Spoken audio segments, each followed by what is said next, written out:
సెక్రటేరియట్లో గుట్టలుగా జనం దరఖాస్తులు పడి ఉన్నాయి. వేలల్లో ఫిర్యాదులు వస్తే 10% పరిష్కారం అవుతున్నాయి. మిగతా అర్జీలన్నీ హెల్ప్ డెస్క్కే పరిమితమయ్యాయి. సీఎం సెక్రటేరియట్కు రాకపోవడంతో మంత్రులు చుట్టపు చూపుగా వస్తున్నారు. అధికారులది అదే దారి. పరిష్కారం దొరుకుతుందని సెక్రటేరియట్ వస్తున్న బాధితుల గోడు వర్ణనాతీతం.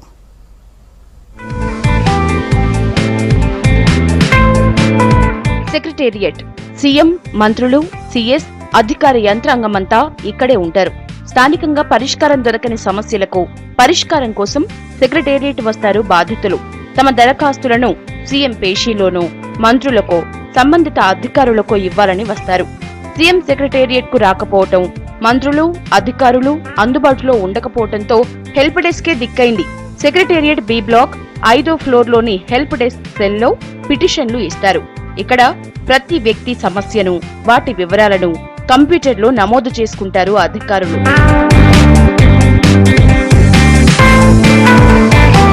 ప్రతిరోజు ఇక్కడికి వందల సంఖ్యలో పిటిషన్లు వస్తాయి. ఈ సమస్యలను సంబంధిత అధికారుల దృష్టికి ఆన్లైన్లో తీసుకెళ్తారు.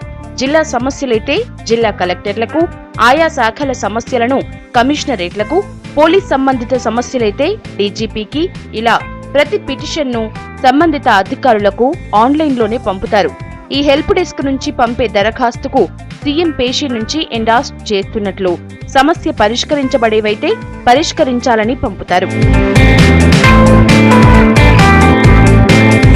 మరి సెక్రటేరియట్ కి వచ్చిన దరఖాస్తులు పరిష్కారం అవుతున్నాయా అంటే లేదనే చెప్పాలి. తెలంగాణ రాష్ట్రం ఆవిర్భవించిన జూన్ 2, 2014 నుంచి 2019 ఏప్రిల్ 22 వరకు 89,876 దరఖాస్తులొచ్చాయి.